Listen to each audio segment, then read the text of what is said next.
میں ہوں سلمان رشید اور یہ ہے ایک مسافر کی دنیا۔ یہ کہانی 1992 کی ہے، کاغان کی۔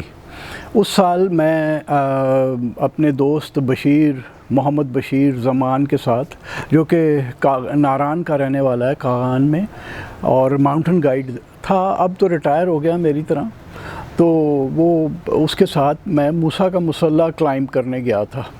یہ ایک پہاڑ ہے کاغان میں جو کہ 14,600-700 فٹ اونچا ہے، اور یہ میری دوسری کوشش تھی اس کو کلائمب کرنے کی۔ ایک 91 میں کی تھی، اکتوبر میں ناکام، پھر یہ کی۔ تو بہرحال بشیر اور میں وہاں پہ شنکیاری میں ملے، اور وہاں سے ہم شمال کی طرف، نارتھ کی طرف وادی سرن میں چلے گئے، اور وہاں سے اوپر پہاڑ پہ اس رج پہ چلے گئے جو کہ موسیٰ کے مسلح سے ایکسٹینڈ ہو کے نیچے کو آتی ہے، اور کنڈ بنگلے میں جا کے ہم نے رات کی۔ خیر وہ جب ہم صبح اٹھے تو بڑا ہی میزریبل دن تھا۔ رات کو ہی بادل آ گئے تھے، صبح تو یہ تھا کہ وہ دھند اور برا حال۔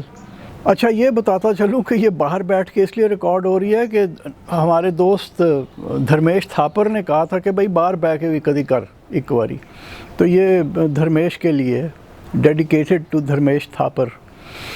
تو وہ اپنا، اور اگر آپ کو یہ مختلف قسم کی آوازیں، بلیوں کی، روڈ نوائز آئے تو مجھے دوش نہیں دینا، دوشی وہ ہے ادھر بیٹھا ہوا ہے بڑی دور۔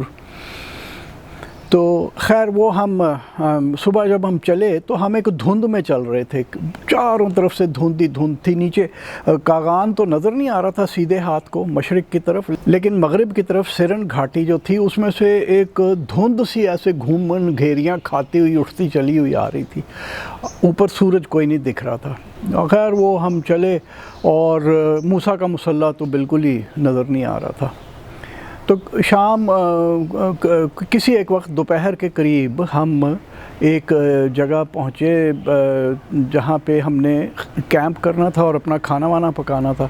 تو بشیر کہنے لگا کہ یار یہ بارش پڑے گی، تو کیوں نہ ایسا کریں کہ یہاں نزدیک ایک ریسٹ ہاؤس ہے تو مطلب کھنڈر بن چکا ہے، لیکن وہاں چل کے رات کر لیتے ہیں، وہ ہمیں کم سے کم برآمدے میں سونے کی جگہ مل جائے گی، یا وہ جو سرونٹس رومز ہوتے ہیں اس کے وہاں پہ ہمیں سونے کی جگہ مل جائے گی۔ تو ہم رستہ چھوڑ کے ہم سیدھے الٹے ہاتھ کو ذرا سا نیچے اتر گئے رستے سے، اور وہاں ہم ایک ریسٹ ہاؤس پہ پہنچے۔ اس ریسٹ ہاؤس کا نام تھا شہید پانی، یعنی یہ شہید کی قبر آپ دیکھ لیں، بشیر بڑا فلمی پوز مار کے کھڑا ہے۔ یہ قبر کیا ہے کہ ایک چوکور سا پتھر تراش کے ایک چوکور سا وہ بنایا ہوا ہے، احاطہ چھوٹا سا، ایسے 10 فٹ بائی 10 فٹ کا ہوگا، اور بیچ میں قبر وبر نہیں تھی، لیکن وہ بہت پھول پودے اگے ہوئے تھے جو کہ خود رو ہیں، خود ہی اگے ہوئے تھے، اور ساتھ میں وہ آپ ڈنڈے جو دیکھ رہے ہیں اس کے اوپر، اب شہید ہے تو جھنڈے تو ہونے چاہیے نا جی، پیر ہوئے شہید ہوئے ادھر تے جھنڈے ہونے چاہیے نے، تو وہ جھنڈے لگے ہوئے تھے، اور یہ نہیں کسی کو بھی پتہ تھا کہ شہید ہے کون۔ تو بعد میں ہم نے، کیونکہ جب اس رج پہ بھی آپ آ رہے ہوتے ہیں نا موسیٰ کے مسلح کے لیے، آپ کنڈ کی طرف سے آئیں یا آپ نیچے بالا کوٹ کی طرف سے چڑھیں، تو یہ جو آپ کو پورے رستے میں جگہ جگہ قبریں ملتی ہیں، کاغان میں اور جگہ بھی بالکل اسی طرح کی قبریں مل دیں گی، کئی جگہ تو قبر بنی ہوگی باقاعدہ، باقی یہ ہاتھا سا بنا کے کوئی ایک آدھا ڈنڈا کھڑا کیا ہوتا ہے وہاں پہ، اور یہ سارے شہید کہلاتے ہیں۔ اب دراصل غریب شہید نہیں ہیں، وہ مارے گئے ہیں یہ لٹیروں کے ہاتھ، اور لٹیرے کافی ادھر چلاس کے لوگ بھی آ کے لوٹ مار کرتے تھے، ابھی بھی کرتے ہیں۔ اور یہ جو کالا ڈھاکہ کا پہاڑ ہے سندھو دریا کی گھاٹی میں، اس طرف کو وہاں سے بھی آیا کرتے ہیں، اور خبر تو یہ ہے کہ ابھی تک آتے ہیں۔ تو خیر وہ ہم ابھی بیٹھے بشیر اور میں یہی طے کر رہے تھے کہ آج کھانا کیا، ہم نے کیا بنانا ہے، جو ہمارے پاس راشن تھا تھوڑا سا۔ تو جو چوکیدار ہے ریسٹ ہاؤس کا اس وقت جو تھا، اس کا نام وہ آ گیا، اس کا نام محمد اسماعیل تھا، اور آپ کو بتاتا چلوں کہ یہ پہلے زمانوں میں یعنی 70 80 90 کی دہائیوں کے اندر اگر آپ ایبٹ آباد میں یا مانسیرا میں کھڑے ہو کے اسمیلو کی آواز لگائیں نا تو تقریباً آدھا جو شہر ہے وہ آ جائے گا، کیونکہ وہ سارے مرد جو ہیں وہ اسمیلو، اسماعیل کا تلفظ وہاں پہ ان کی زبان میں ہے اسمیلو، اور جو رہ جائیں گے وہ مسکینوں کی آواز پہ آ جائیں گے، وہ مسکین ہیں سارے۔ اب تو خیر سارے ذی شان عامر بن گئے ہیں، بدلی ہو گئے پرانے رواج جو تھے۔ تو خیر وہ محمد اسماعیل آ گیا اور اس نے کہا کہ یار تم لوگ کہاں جا رہے ہو؟ تو بتایا کہ ہم اوپر جائیں گے موسیٰ کا مسلح کلائم کرنے۔ تو وہ داستان اس نے ایک شروع کر دی، کہتا ہے وہ جنگیرے نے پتراں کولوں بچنا ہے۔ تو ہم نے کہا یار یہ مجھے تو نہیں پتا تھا، بشیر کو پتا تھا۔ میں نے کہا یار یہ کون ہے جنگیرہ؟ تو پتہ چلا جہانگیر ایک ڈاکو ہے جو کالے ڈھاکے سے آتا تھا، یہ جو پہاڑ مغرب کی طرف ہے وہاں سے سندھو دریا کے اوپر، اور وہ آ کے بڑی لوٹ مار کرتا تھا۔ لیکن جہانگیرہ تو مر گیا، جنگیرے نے پتر ہن وہ جہانگیرے کے جو پتر ہیں نا وہ نہیں اب آپ کو چھوڑتے۔ پھر کہتا ہے اسماعیل، کہتا لو جی اور جہانگیرہ تے نا بدماش آدمی سی، انہیں میرے پتر نو اور میری نو نو قید کر لیا، اغوا کر لیا، اور کہتا ہے وہ بیٹے کو اور بہو کو لے کے چلا گیا پہاڑ کی طرف، بقول جو بیٹے نے بعد میں اسماعیل کو خبر سنائی، جو اسماعیل اب ہمیں سنا رہا ہے کہ جی 3 راتیں اس نے سفر کرایا میرے ان کو بچوں کو، اور دن کو چھپ جاتا تھا کہ کوئی ڈھونڈنے آئے تو انہیں پتہ نہ چلے، اور رات کو وہ ہمیں سفر کراتا تھا۔ اور ہم پہنچ گئے کہیں پہاڑ پہ، اور کہتا ہے کہ پھر مجھے چٹھی آئی کہ 90,000 روپیہ دے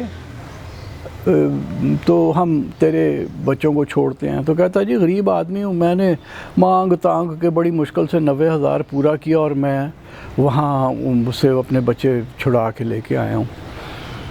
تو خیر وہ اب لیکن جہانگیرہ اب مر چکا ہے، لیکن پھر بھی جی ڈرنا ہے آپ نے جہانگیرے کے نام سے۔ اچھا یہ 1992 کی داستان ہے۔ 1999 میں اس طرف سے سندھو دریا کی طرف سے آیا، اور یعنی کالا ڈھاکہ پہاڑ کے نیچے سے گزر کے جہاں پہ جنگیرہ جیسے وہ کہتے ہیں جنگیرہ، جہاں پہ ڈاکے ڈالتا ہے، تو وہاں میں نے الائی سے براستہ چوڑ کے میدان میں نے آنا تھا کاغان۔ تو وہ میں جب وہاں الائی میں ایک گاؤں میں راشنگ میں پہنچا تو میں نے گائیڈ ڈھونڈا، تو تاج محمد نام کا ایک گائیڈ مجھے مل گیا۔ وہ گائیڈ کم تھا، شکاری زیادہ تھا، اور ایک بندوق ساتھ شاٹ گن لے کے آیا ہوا تھا، جس سے اس کا خیال تھا کہ وہ آئی بیکس مارے گا۔ تو آئی بیکس اتنا دور ہوتا ہے کہ شاٹ گن کے جو چھرے ہیں وہاں تک نہیں پہنچتے۔ بہرحال وہ بندوق ایک لے کے آیا ہوا تھا۔ تو وہ اپنا جب ہم چوڑ کے میدان میں اترے ہیں نا، اور کاغان کی طرف جو ایک درہ کھلتا ہے ہم اس کی طرف آ رہے تھے، تو کسی نے ہمیں کہہ دیا کہ جی تسی غلط جا رہے ہو، اتھے تو جہانگیرہ ہے۔ تو میں نے کہا یار وہ جہانگیرہ تو سنا تھا 1992 میں مر گیا۔ تو کہنے لگے کہ نہیں وہ کتنے مریا ہے جی، وہ جہانگیرہ تو زندہ ہے، اور وہ جناب وہ پکڑ لے گا آپ کو، یہ سب کیمرہ شیمرہ آپ کا کھس لے گا، اور ہو سکتا ہے قتل بھی کر دے، کیونکہ اس کے لیے کسی کو قتل کر دینا کوئی بڑی بات نہیں ہے، وہ تو عادی مجرم ہے۔ تو بڑا اس نے ہمیں ڈرایا، اور میں تو چونکہ سن چکا تھا کہ جہانگیر اب نہیں ہے اور بیٹے ہیں اس کے، تو بیٹے بھی باپ کی طرح کہیں ہوں گے نا۔ تو یہ اپنا تاج محمد کافی پریشان تھا کہ جہانگیرہ، میں نے کہا یار یہ بندوق استعمال کرنا، لٹا دینا 2-4 بندے۔ تو وہ کہنے لگا نہیں وہ کیس بہت بڑا بن جائے گا بھائی، میں نہیں کروں گا۔ لیکن بہرحال اس 99 کے اس ٹریک کے اوپر میں کامیابی کے ساتھ کاغان پہنچ گیا، اور ہمیں جہانگیرہ نہیں ملا۔ لیکن آج تک 2023 آ گیا، اور وہاں جناب آپ اگر جائیں تو جہانگیرے کی داستانیں ہیں۔ یہ اب کوئی نہیں کہتا کہ جہانگیرہ زندہ ہے کہ مردہ ہے، اس زمانے میں کہا کرتا تھا کہ ایسا لگتا ہے کہ سائنس نے جہانگیرے کے کوئی 2-4 کلون بنا دیے ہیں اور وہ کوئی ادھر پھر رہا ہے، کوئی ادھر بھاگا پھر رہا ہے، وہ اپنے کام پہ لگے ہوئے ہیں۔ لیکن اب جو ہے وہ جہانگیرے کی داستان جو ہے وہ داستانیں چل رہی ہیں۔ ایسا جہاں تک مجھے پتہ ہے کہ کسی نے آ کے یہ خبر نہیں دی کہ وہاں پہ ابھی جہانگیرہ لوٹ مار کر رہا ہے، اور یہ میرے لیے تو خبر ہی آنی تھی، کیونکہ اب وہاں پہ کاغان میں ٹریکنگ یا کلائمبنگ کیے ہوئے مجھے تو پتہ نہیں، ایسے لگتا ہے صدیاں ہی گزر گئی ہیں۔ تو جو آج کی داستان تھی یہ شہید پانی کی تھی اور جہانگیرے کی تھی اور اسمیلوں کی تھی۔